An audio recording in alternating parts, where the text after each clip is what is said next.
तुमची पण पोळी फुटते का लाटताना किंवा तडा जातात का? तर माझी ट्रिक वापरून पहा. कशी पण लाटा बघा, कशी मस्त अगदी दोन्ही बाजूनी उलटपालट करून लाटते आणि भरपूर वेळ मऊसुद्धा राहते. तर चला पुरणपोळीची रेसिपी पाहूया. हाय हॅलो नमस्कार मंडळी, मी किशोरी तुम्हा सगळ्यांचं अगदी मनापासून स्वागत करते. आणि आपण पाहतोय महाराष्ट्रीयन पदार्थ आपला सगळ्यांचा आवडतीचा पुरणपोळी. तर होळी येते ना, मग काय पुरणपोळ्या करायच्या आहेत ना. चला तर मग इथे डाळ मस्त 2 तास भिजवून घेतलेली आहे.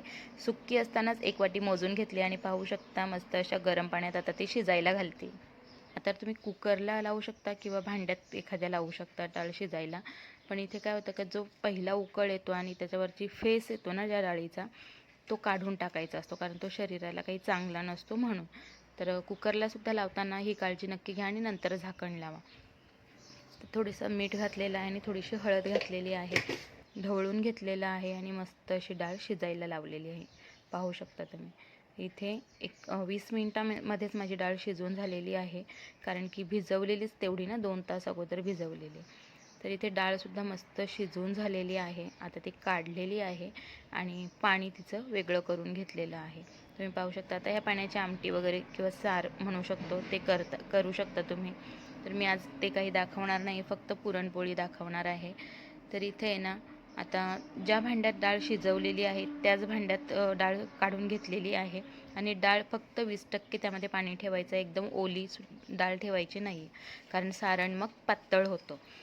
तर इथे आहे ना, गूळ 1 वाटी डाळ घेतलेली, तर 1 वाटी गूळ घेतलेला आहे.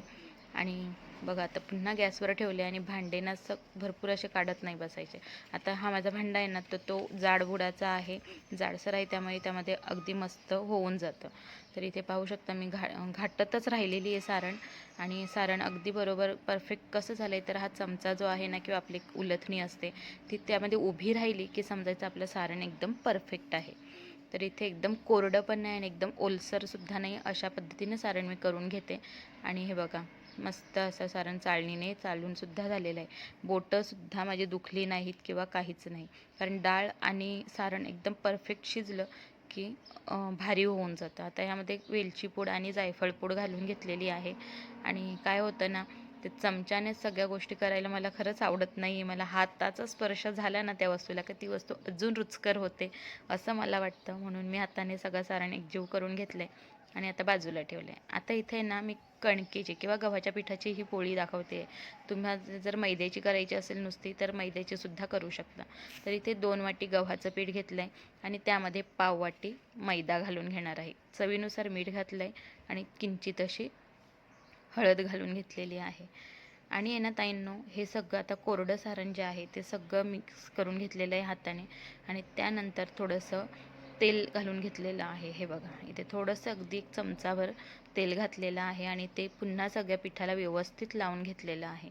आणि लागेल तसं आता पाणी घालून आपल्याला हे सारण म्हणजे पीठ जो आहे तो भिजवून घ्यायचा आहे.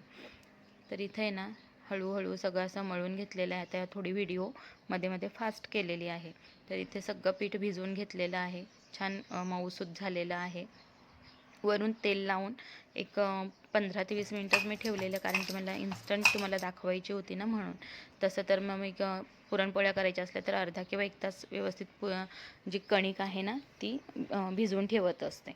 आता कणिकसुद्धा भिजून झाले, सारण रेडी आहे. तर इथे ओट्यावर सुद्धा तुम्ही पुरणपोळी घेऊ शकता लाटायला. ओटा स्वच्छच असतो. तर मी इथे माझ्याकडे पोळीपाट आहे ना, त्याला कपडा बांधून घेतलेला, म्हणजे रुमाल बांधून घेतलेला आहे. आणि हे 2 गोळे घेतलेत, एक सारणाचा आणि एक कणकेचा. तर पाहू शकता किती छोटे गोळे आहेत, पण पुरणपोळी भरपूर मोठी होते बरं का, म्हणजे आपल्या लाटण्यावर पण आहे. आता इथे कणकेचा गोळा करून घेतला, मध्ये अंगठा घालून चारी बाजूनी, बाहेरच्या बाजूनी बोटांनी छान असं वाटीसारखं तयार करून त्यामध्ये पुरणाचा गोळा भरून घेतलेला आहे. आणि मस्त असा बघा पेढ्यासारखा आकार देऊन आणि छान असा गोलसर करून घेतलेला आहे. आता पाहू शकता तुम्ही, इथेच आपल्याला कळतं की आपला सारण आणि कणकेचा गोळा जो आहे तो एकदम परफेक्ट झालेला आहे. आता हे बघा, थोडीशी जरी व्हिडिओ फास्ट असली ना, तरी ही स्लोमध्ये आहे. पाहू शकता कुठेही पुरणपोळीला तडा गेलेली नाही, कुठेच काही सारण बाहेर पडलेलं नाही.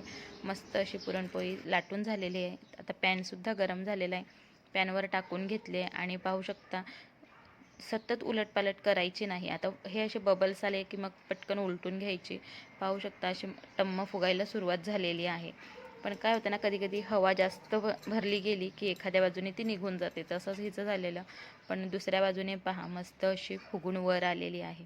किती सोपी आहे करायला, काहीच अवघड नाही. आणि अगदी जेव्हा आपण एखादा पदार्थ बनवतो ना, पूर्णपणे आपण त्या पदार्थामध्ये रमून गेलो की पदार्थ रुचकर आणि स्वादिष्ट होतोच. तर मलासुद्धा आता पुरणपोळ्या माझ्यासाठी काही जड नाही किंवा असं अवघड गोष्ट नाही. तर इथे बघा मस्त अशी मऊसूत पुरणपोळीसुद्धा तयार आहे. आता ही दुसरी दाखवते.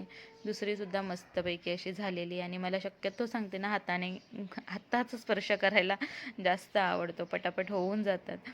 तर ही बघा, ही सुद्धा अशी छान फुगली. आता त्यानंतर मी बाकीच्या पुरणपोळ्या करून घेतलेल्या आहेत. बघा, छान अशी झालेली आहे आणि इथे काढून घेतलेली आहे. जेव्हा आपण पुरणपोळी सर्व करतो म्हणजे आपण खायला घेतो ना, तेव्हासुद्धा गरम गरम तूप घ्यायचं जोडीला. खूप छान लागतं. तर इथे पुरणपोळी बघा अगदी मऊसूत झाले, अगदी हलक्या हाताने सुद्धा तुटते आणि सारण बघा पूर्ण कडेपर्यंत पसरलेलं आहे. अशी मस्त आणि टेस्टी पुरणपोळी रेडी आहे. व्हिडिओ पाहिल्याबद्दल सगळ्यांचे धन्यवाद. व्हिडिओ आवडल्यास व्हिडिओला लाईक नक्की करा, कमेंट करा.